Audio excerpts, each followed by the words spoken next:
Well, howdy, buckaroos. This your old pal Gabby Hayes, coming at you with another one of them rip-roaring western yarns. You're darn tootin'. Yes, sirree, Bob.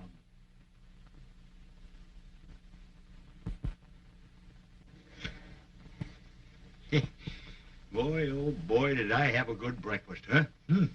Full. You know what I had? Pancakes. Yes, sir. And I'm a pretty good pancake cooker, too. Well, of course I ought to be. See, my old uncle learned me. Flapjack Hayes, he was known as. There was the greatest cake cooker the world has ever known, human or otherwise. He made all kinds of cakes.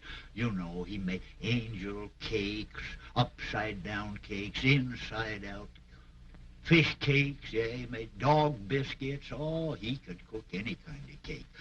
Why, when he was cooking for cowboys, you know, he sometimes would make little big ones, and then other times great. Oh, they was, some of them were so big. Well, you know what they used them for? Saddle blankets. Yes, sir. Well, I'll never forget this. One time, roundup time, he had about 800 cowboys to cook for. So instead of making a lot of small pancakes, he decided he was going to make a biggest ones he ever made in his life. Well, a griddle must have been a half mile across it. Well, he got them all made, you know, and had them stacked up, one right on top of another, and a great big windstorm come up. Oh, blowed, I'd say 700-800 miles an hour. Picked up these flapjacks, and they went sailing through the air and kept right on going all around the country. And you want to know something? They turned out to be the first flying saucers the world has ever known. Yes, sir. Yep. Well, guess I ought to start with today's story, hadn't I, huh? It's about a feller whose real name was Hoot Gibson, and he was quite a bronco buster. It seems his dad was being taken by a shady character named Stark, who was stealing people's land and both their names. Well, of course, Hoot tried to warn his dad, and along with the friends set out to prove a point.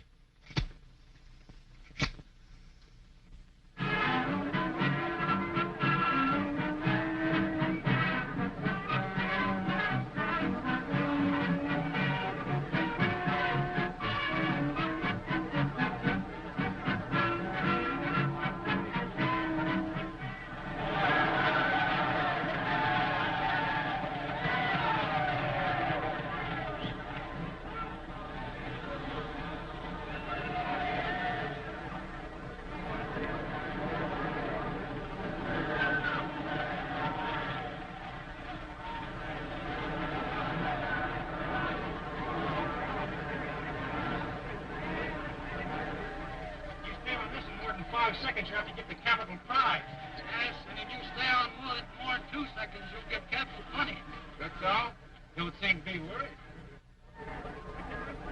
Hey, Neil, you want the loan of my rope to tie yourself in the saddle? Nope. You'll need it to tie yourself up with when I win this first prize. All right, let's go.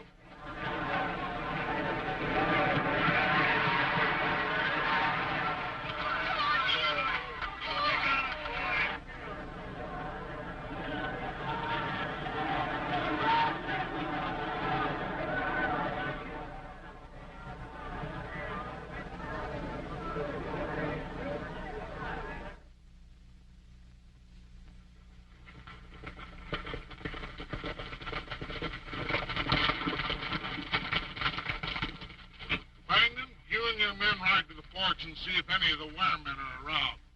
We'll run off their cattle. Meet us at Tontin Basin and we'll change brands there. I got it.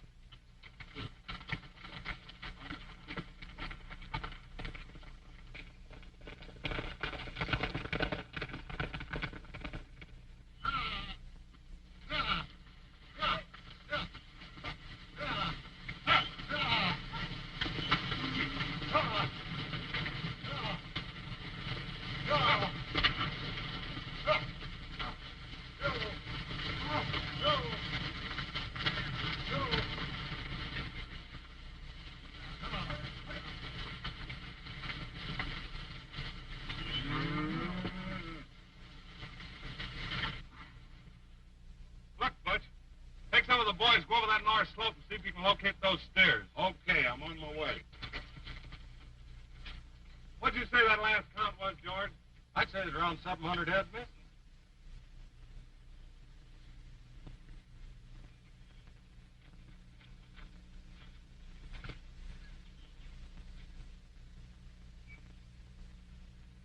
How do you do, Miss Ware? How do you do, Mr. Stark? Oh, how is your father? He's doing nicely, thank you. Could I see him? Why, yes, all right. Come in. Thank you.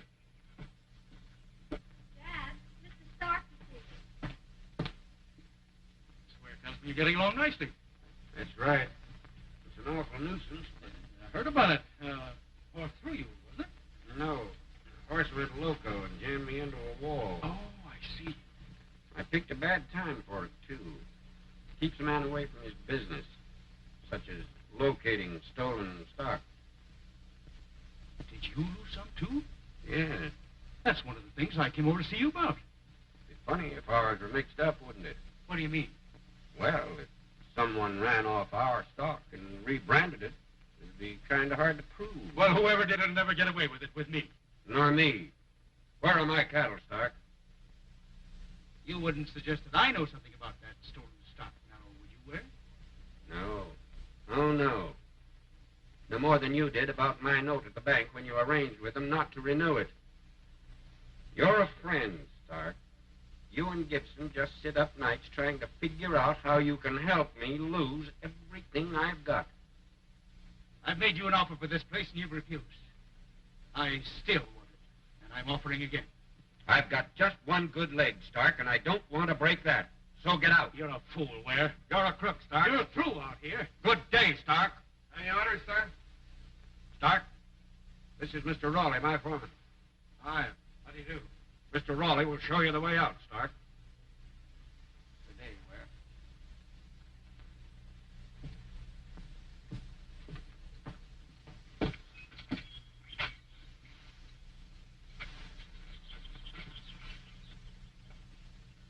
You know, I can't understand Ware's attitude toward me. He's peculiar, has his likes and dislikes. You get along with him, don't you? Get along with anyone when I want to. I hear some pretty good things about you, Raleigh. Yeah? What thing? Well, they say you understand your business, that you get along with the men. Well, guys got to make a living. That's right. Satisfied with yours? What do you mean? Well, there's nothing here for anyone. This place can't last much longer. Oh, you mean no wages? Men leaving? Well, yes. Can't expect men to stick along without pay. That's right. Especially when there are places that do pay. Making me an offer, Stark? I might. I could use a good man. What's your proposition? Interested? Might be. Just exactly what do you want, Raleigh? For what? Getting out of this part of the country. Someone big enough to put me out. Duggan at least put up his hands. You wouldn't do that, would you, Stark? I don't get you. No? Well, listen. I'm not leaving here.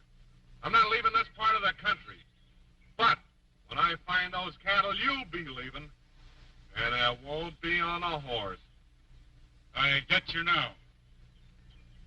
There's lots of ways of leaving a country, and I'm going to arrange for yours. A little different, perhaps, from your arrival in the boxcar. When you leave, it will be in just a box. Can you climb aboard your horse, or shall I boost you up? I think I'll be able to make it.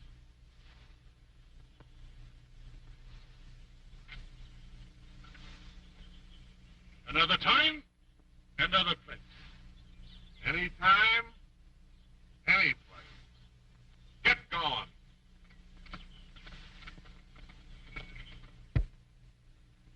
Well, if Stark had any plans that included Hoot, I reckon he started changing them right there. Hoot wasn't for sale, because he had his own plans. And when we pay off, we give the men an extra month's pay as bonus here, and one more upon delivery of stock in Kansas City. That's a good idea. I'm in on half that 2,800. Any way you want it. You're all right, Duke. Yeah, we're just a couple of big cattlemen. Good investment for a couple of nice people. Yeah, we're all right, we are. I meant the girl and her father. Oh. Now, don't get me wrong. I don't. You're just interested in the guy with a broken leg. That's right. Sure. Nobody ever fooled the Duke of Wellington. I don't know how much longer we're going to hold this bunch of cowboys. They're doing an awful lot of talking. They'll get everything that's coming to them. In 3 days. Cash on the line. Well, I hope so. Well, I'm guaranteeing it. All right, I'll tell them now. I'll tell them tonight, myself. All right.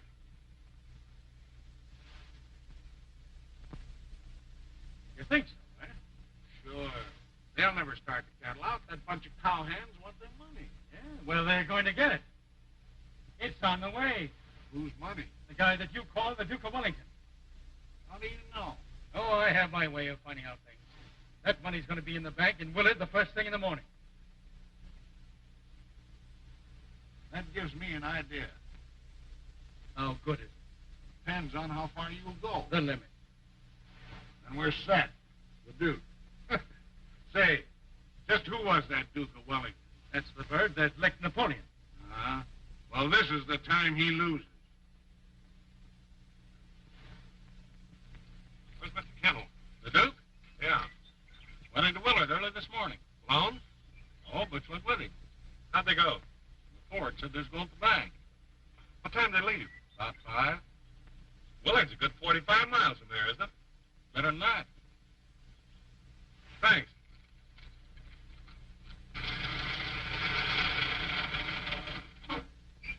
Hiya, Duke.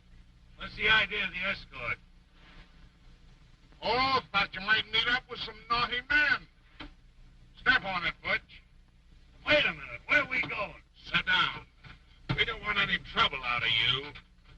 You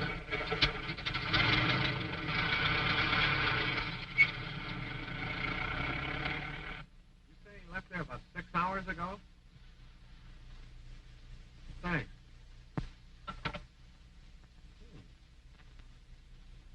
That's funny.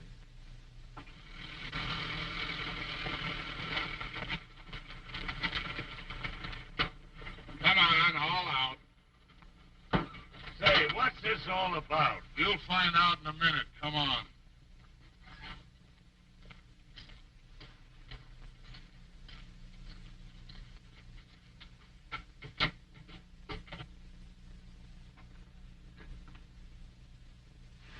Let's have that bankroll. You're taking an awful chance, Duggan. I don't think so. You asked Butch to bring you here when you broke the axle on your car. You asked to keep the money in the safe. Several of the boys heard you. Somebody's been doing a lot of thinking for you, Duggan. Let's have that roll. Give him Raleigh's arm trick.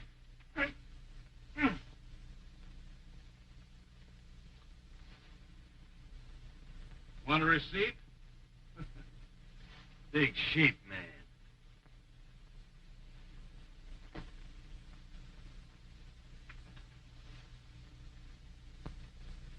Nice out here in the West. Think I'll bring my folks out later.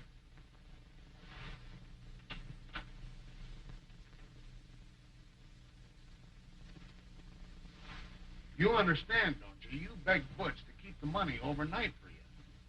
Because you were afraid you might lose it. Isn't that right? That's right. Much obliged, Butch. Oh, don't mention it. You're a smart hombre. Make yourself comfortable. Butcher will take you on his lap and tell you a few funny stories, won't you, Butch? Yeah, I'll tell him some bedtime stories. Say, you don't know one about 2 rats, do you? Take care of him. Sit down. About now, Stark was feeling like the cat that swallowed the canary. He had Hoot's buddy hogtied and their money hid in the safe. It looked now as if the whole kit and caboodle was Stark's for the taking. And he was taken. Toss in $2,800 to pull us out of the hole. Stark and his gang can't get away with this stuff. I appreciate what you've done. You backed me up. You know, it looks like they won't pay off in time to start that drive. Why did you cross us, Butch? Stark's a friend of mine. I get it. You've been working for him right along. Yeah. He pays off. Well, I guess I'll do my spitting outside. Yeah, it'd be better for the rug. Don't you make any sudden break, or I'm liable to have to clunk you.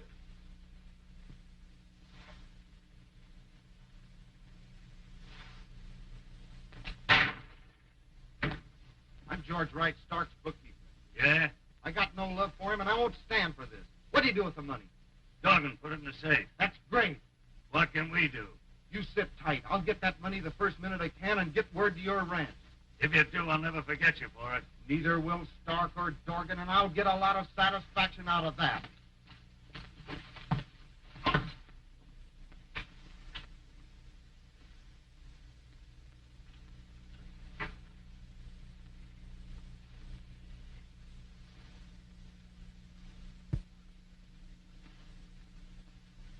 All right, boys, let's take a look at the basement. I got a hunch.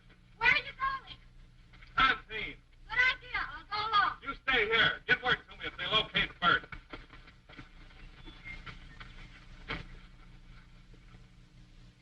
Hello, Craig. What's the idea? What's yours? I'm here to win a bet. He claims you're Neil Craig, the rodeo champ, and I bet you wasn't. Neil Craig? That's what Lem says. Win the bet? Don't be funny. Oh, so that's the way of it, is it? What do you mean? He's hard to keep track of. What is your name out here? Raleigh. Raleigh. That's a new one. Lem says his name is Craig, but his real name is Gibson. Gibson. Sure, Lem used to work for his old man. Stark's partner. Yeah? You win. Tell Stark that. Now that everybody knows who everybody else is, I'll get busy.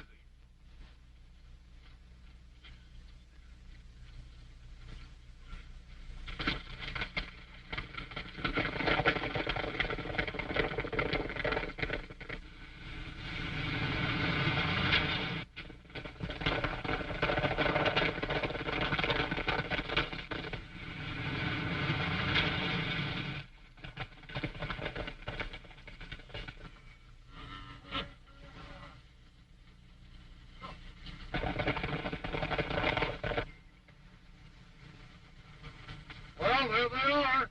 Yes, and the firm of Gibson and Stark will pay a lot of money to square this. Now, you men stick with these cattle. I'll send word when to start trouble with Stark. Okay.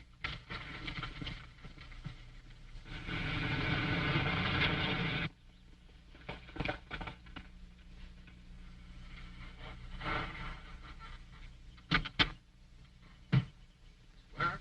Yes? I'm from the Stark ranch, and I want to talk to your foreman, Mr. I'm not surprised.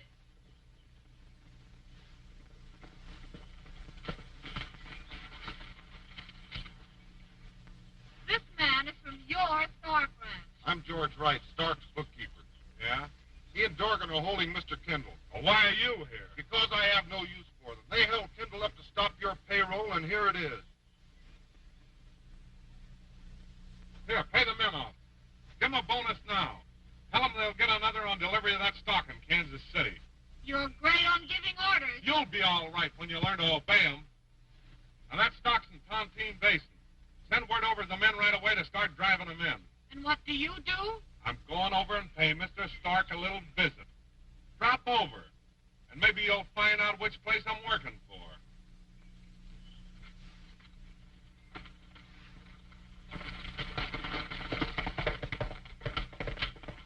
Here, take this money down to my men at the basin, pay them off, and tell them to start the drive right away. You coming with me? No, I'm going to the Stark ranch. Okay, miss.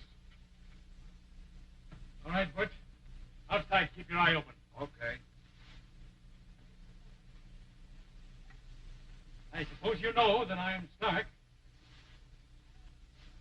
I could tell that the way you strutted in here. Now, none of your wisecracks. Who is this guy that you call Sirwater Roy? A pal of mine. I'm asking you who he is. I want to be around when you find out. One of our men says he knows it. He says he's young Gibson. Wouldn't that be funny? Not to me, it wouldn't.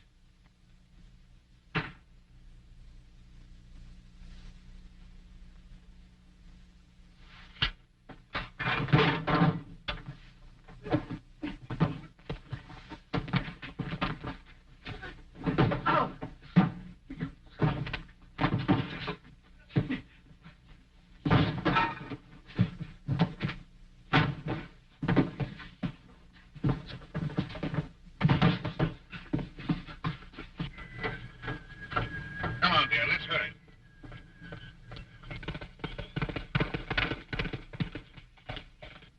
Hello, Jim. Hello, Mr. Gibson. Get us out of the range. Okay. Hurry.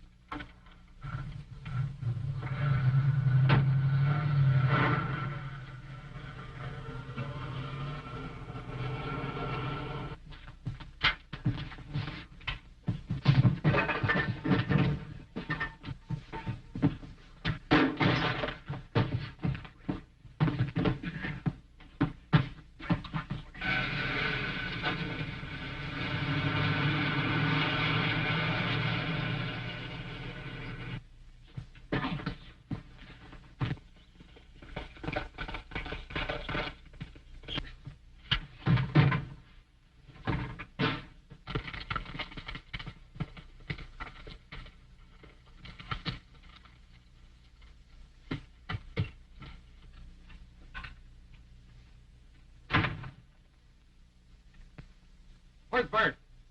Huh.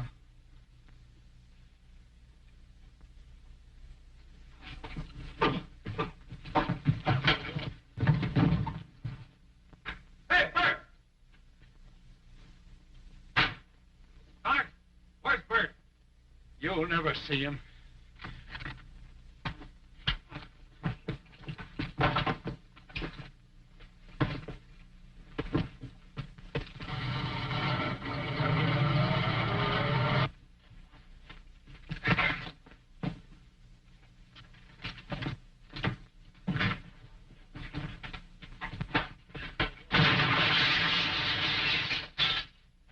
Neil!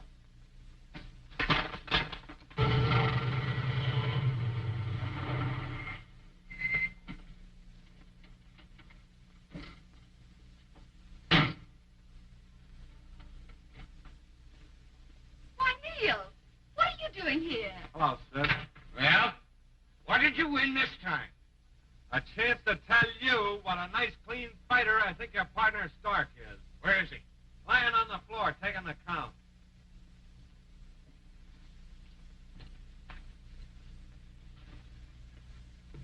Well, you evidently sent this just in time. I didn't send in a telegram. You signed it, didn't you? I sent it. Oh, signing Stark's name, eh? Not as bad as stealing cattle. Who did that? Why, your man Friday here. What? I'm Ann Ware. You and Stark ran off our cattle. I didn't. Your partner did. How about it, Stark? I did no such thing. Just a minute. I'll give you proof where he's been trimming you for plenty. He's a liar. Who? My son? You can't give me that. I think it's a time that you and I had a little talk. Now, listen. If you only give me just a minute, I can explain the whole thing. Woo! The old man's wound up again. Gwen, I want you to meet your future sister-in-law, Miss Ware. What happened to Bert? Oh, gang. Where were you when the cyclone hit? Been drinking again, I see. No, but I could use a little one right now. Oh, you want to start something again, eh? Hey, that Hoot Gibson sure was an all-around cowboy, wasn't he?